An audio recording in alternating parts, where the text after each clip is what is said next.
तक जैसे हमने देखा 1990 के अंत तक भारत को कैसे सुपर कंप्यूटर की ज़रूरत महसूस होने लग गई। उस समय अमेरिका ने भारत को ये टेक्नोलॉजी देने से सख्त मना कर दिया, क्योंकि अमेरिका को डर था कि भारत कहीं इस टेक्नोलॉजी का इस्तेमाल कहीं अन्य उद्देश्य के लिए इस्तेमाल कर सकता है। और इस चुनौती का सामना करने के लिए भारत ने खुद से सुपर कंप्यूटर बनाने की उम्मीद को ठान लिया और राजीव गांधी ने एक पूरी कमेटी का गठन करके उनको लगा दिया एक सुपर कंप्यूटर बनाने की दौड़ में। यहाँ पे मैं आप लोगों को एक बात बताना चाहता हूँ, ये पूरे सिडैक एवोल्यूशन का मैं भी एक छोटा सा हिस्सा हूँ, जो कि मैं वीडियो के एंड में आपको बताऊंगा कैसे। जैसे कि उस राजीव गांधी की मीटिंग में तय हुआ था एक पूरी कमेटी का गठन, तो उनको दिए गए पूरे 3 साल और बजट दिया गया 30 करोड़, जो कि कीमत थी उस सुपर कंप्यूटर की जिसकी मांग भारत अमेरिका से कर रहा था। 30 करोड़ मतलब उस टाइम के $10 मिलियन।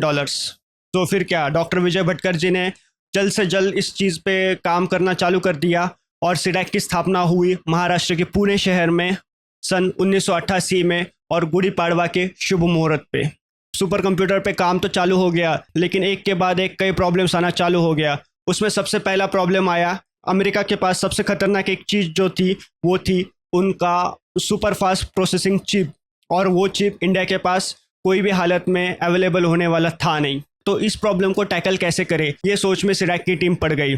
और कुछ दिन इस प्रॉब्लम पे सोच विचार करने के बाद डॉक्टर भटकर जी को एक सुपर आइडिया आया, और वो आइडिया था अपने पास वो चिप नहीं है लेकिन अपने पास कंप्यूटर टेक्नोलॉजी है, क्यों ना हम ऐसे मल्टीपल कंप्यूटर्स बनाएं और उनको इंटरलिंक कर दे ताकि वो इन सब कामों पे पैरेलली काम करे, और जो भी प्रॉब्लम अपने पास आएगा उसको हम ब्रेक डाउन कर लेंगे छोटे छोटे प्रॉब्लम्स के कैलकुलेशंस में और असाइन कर देंगे इन छोटे कंप्यूटर्स को, जो कि पैरेलली ये सारे कैलकुलेशंस करे और अंत में अपने को डिजायर्ड रिजल्ट्स दे दे। और इसी सोच को, इस टेक्नोलॉजी को नाम दिया गया पैरेलल प्रोसेसिंग। इसका मतलब होने वाला था अमेरिका का क्रे सुपर कंप्यूटर कुछ इस तरह दिखता है। ये दिखने में है तो काफ़ी बड़ा, लेकिन उस टाइम के मुकाबले वो काफ़ी छोटा था, और अपना सुपर कंप्यूटर बिल्कुल भी वैसे नहीं दिखने वाला था, क्योंकि हम मल्टीपल छोटे कंप्यूटर्स यूज़ करने वाले थे। इसका मतलब होने वाला था अपना कंप्यूटर एक पूरे बड़े से हॉल में छोटे छोटे अलग अलग कंप्यूटर यूनिट्स जोड़ के सुपर कंप्यूटर बनने वाला था। तो इस चीज़ में एक और दिक्कत थी। ये टेक्नोलॉजी, ये सोच ऑन पेपर तो काम करने वाली थी, लेकिन इसमें एक बहुत बड़ी दिक्कत थी कि इस पूरे सिस्टम को ठंडा कैसे रखा जाए। बिकॉज कंप्यूटर की दुनिया में cooling system has to be the most efficient technology, because अगर कूलिंग सही से नहीं होगा तो कंप्यूटर सही से काम नहीं करेगा, और कंप्यूटर सही से काम नहीं करेगा इसका मतलब वो रिजल्ट सही से नहीं देगा। तो इसके लिए सेकंड प्रॉब्लम जिस पे उनको काम करने की ज़रूरत थी वो थी कूलिंग सिस्टम। तो समहाउ उन्होंने एक कूलिंग सिस्टम पूरे हॉल के लिए डिज़ाइन कर लिया, जिससे कि उन्होंने वो भारत का पहला सुपर कंप्यूटर 3 साल के समय में और 30 करोड़ के बजट के अंदर अंदर बना के राजू जी के सामने रख दिया। इसमें एक सबसे मज़ेदार चीज़ ये है, जैसे मैंने आप लोगों को ये क्रे कंप्यूटर की तस्वीर दिखाई, यही तस्वीर सिडैक टीम के सामने प्रेजेंट थी। इसके अलावा उनके पास कुछ भी एक्स्ट्रा डेटा अवेलेबल नहीं था जिससे कि पता चले कि कैसे ये सुपर कंप्यूटर काम करता है, कैसे ये कैलकुलेशंस को सॉल्व करता है और अन्य चीज़ें। बस ये एक फ़ोटो था, और ओनली इसके बेसिस पे उन्होंने एक पूरा सुपर कंप्यूटर बना के सामने रख दिया था। आखिर में जिस टीम ने बनाया उस टीम को तो पता था कि ये सुपर कंप्यूटर है, लेकिन अपने भारत के लोग ही इस चीज़ को मानने के लिए बिल्कुल तैयार नहीं थे। लोगों ने इस सुपर कंप्यूटर टेक्नोलॉजी पे राजीव गांधी जी के डिसीजन पे डाउट करना चालू कर दिया था।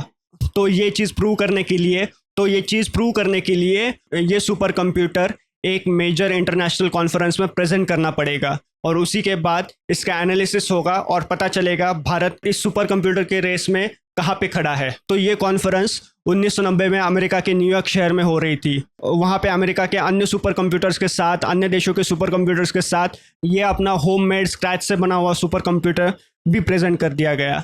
वहाँ पे कंप्यूटर के अलग अलग speed test and calculation test हुए। उसका रिजल्ट एकदम चौंकाने वाला निकल के सामने आया, और वो रिजल्ट था ऑफ कोर्स अमेरिका का सुपर कंप्यूटर तो 1 नंबर पे आने ही वाला था, जो कि आ गया। लेकिन जो दूसरे नंबर पे कंप्यूटर आया, जिसको किसी को दूर दूर तक उम्मीद नहीं थी, वो था अपना खुद का परम सुपर कंप्यूटर, अपना होमली मेड स्क्रैच से बना हुआ सुपर कंप्यूटर, जिसने अमेरिका के सबसे बेस्ट वाले सुपर कंप्यूटर की जीत बस कुछ एरियाज में पीछे रह गया और 2nd नंबर हासिल कर लिया। तो ये सुन के पूरे दुनिया में हाहाकार मच गया। सारे कंट्रीज से भारत में फ़ोन आना चालू हो गए, और ये सब देख के तब के अमेरिका के एक फेमस न्यूज़पेपर में एक फेमस हेडलाइन छपी, वो थी denied super computer, angry India did it. That means Bharat को जो टेक्नोलॉजी देने से मना कर दिया, आज उसी टेक्नोलॉजी की रेस में भारत एक सबसे अव्वल दर्जे पे खड़ा हुआ था। और हैरानी की बात तो ये थी, जो सुपर कंप्यूटर अमेरिका पूरे दुनिया को $10 मिलियन में बेच रहा था, उसी काबिलियत वाला सुपर कंप्यूटर केवल $3,50,000 में भारत ने बना के दिखा दिया। सबसे बड़ा इशू जो था वेदर फोरकास्टिंग, सुपर कंप्यूटर की वजह से पूरी तरीके से सॉल्व हो गया। भारत अच्छे तरीके से वेदर फोरकास्ट करने लग गया। भारत की फार्मिंग इकोनॉमी को बहुत बड़ा बूस्ट मिला। ये तो था जिस रिक्वायरमेंट के लिए ये सुपर कंप्यूटर बना था। लेकिन इसके अलावा ये सुपर कंप्यूटर भारत ने इस्तेमाल किया मिसाइल्स बनाने में। ये सुपर कंप्यूटर भारत ने इस्तेमाल किया इसरो के कैलकुलेशंस करने में। आपके दिमाग में इस वीडियो के दौरान एक छोटा सा ख्याल तो आया ही होगा कि वेदर फोरकास्ट करने में इतना बड़ा सुपर कंप्यूटर बनाने की क्या ज़रूरत थी। आज तो मेरा मोबाइल भी वेदर दिखा देता है, अपने लैपटॉप पे भी वेदर कहीं पे भी दिख जाता है कि क्या वेदर फोरकास्ट होने वाला है क्या नहीं। It's right now on our fingertips. But हाँ, आज के जो अपने कंप्यूटर्स है, अपने हाथ में जो लैपटॉप्स है, वो उस सुपर कंप्यूटर से कहीं गुना ज़्यादा तेज़ है। आज के जो लैपटॉप्स अपने हाथों में है, उनकी आज की स्पीड अराउंड 100 गीगाफ्लॉप्स से लेके 1 टीफ्लॉप्स तक हो सकती है। लेकिन तब का जो अपना सुपर कंप्यूटर बना, जिसका उन्होंने नाम संस्कृत के शब्द से दिया परम ब्रह्म, मतलब टीचर से खिला हुआ कमल से निकली हुई टेक्नोलॉजी, एंड बाद में जाके उसका नाम हुआ परम 8000। परम 8000 सुपर कंप्यूटर की स्पीड थी सिर्फ 5 गीगाफ्लॉप्स, और जबकि आज के मिनिमम से मिनिमम लैपटॉप की स्पीड होती है 100 गीगाफ्लॉप्स। मतलब आप स्पीड डिफरेंस देखिए। ये एक्चुअल में आम बात है, लेकिन ये कंपैरिजन गलत हो जाएगा। अपने को कंपेयर करना होगा कि तब का सुपर कंप्यूटर जो कि अमेरिका का क्रे सुपर कंप्यूटर था, उसके मुकाबले अपना परम 8000 25% फास्टर था। Yes, the highest speed of the Param 8000 was more than 25% than the America's Cray XMP supercomputer. So हमने अमेरिका को कम पैसों में, कम टेक्नोलॉजी में और कम विकसित होने के बावजूद भी हरा के दिखा दिया। ऐसा नहीं है कि इसके बाद इंडिया ने सुपर कंप्यूटर बनाना छोड़ दिया। तो वीडियो के बीच में मैंने बोला था कि ये पूरे सीडैक मूवमेंट का मैं भी एक छोटा सा हिस्सा हूँ, और ये भी बात बता रहा था कि भारत ने अभी भी सुपर कंप्यूटर्स बनाना छोड़ा नहीं है। भारत का जो लेटेस्ट सुपर कंप्यूटर सिद्धि जो 2024 में आया हुआ है, वो पहले परम 8000 सुपर कंप्यूटर के मुकाबले 52 करोड़% ज़्यादा इफिशिएंट है। तो ये सीडैक कमेटी का कभी डिसोल्यूशन हुआ नहीं। ये सीडैक कमेटी इस चीज़ पे काम करते हुए उनको ये चीज़ का भी अनुमान हुआ, भारत के यूथ के पास इस पर्टिकुलर फील्ड में बहुत कम नॉलेज है। तो उन्होंने इस कमेटी को, इस साइंटिस्ट की कमेटी को आगे कन्वर्ट किया एक सीरीज ऑफ इंस्टीट्यूशंस में, जिसके अंतर्गत ये स्टूडेंट्स को एडवांस कंप्यूटिंग में एक अच्छे स्किल लेवल पे लाने की कोशिश करते हैं। यहाँ पे ये ग्रेजुएशन के बाद बस कुछ महीनों में आपको एडवांस कंप्यूटिंग की इतनी सारी टेक्नोलॉजी सिखा देते हैं कि आप अच्छे से अच्छे इंजीनियर के साथ कम्पीट कर सकते हो। तो इसी पुणे का इंस्टीट्यूशन जहाँ पे ये पहला सुपर कंप्यूटर बना, उसी सेम इंस्टीट्यूशन से मैंने भी 2021 में मेरी पढ़ाई पूरी की है, जिसकी मेरे को आज खुशी होती है। और इसीलिए मैंने कहा था कि मैं भी इस पूरे कहानी का एक छोटा सा हिस्सा हूँ। तो आप अगर यहाँ तक आ ही गए हो, आपको ये कहानी इतनी अच्छी लगी होगी, तो प्लीज़ वीडियो को लाइक कीजिए और चैनल को सब्सक्राइब कीजिए, क्योंकि ऐसा एक वीडियो बनाने में पूरी जान निकल जाती है। Thank you.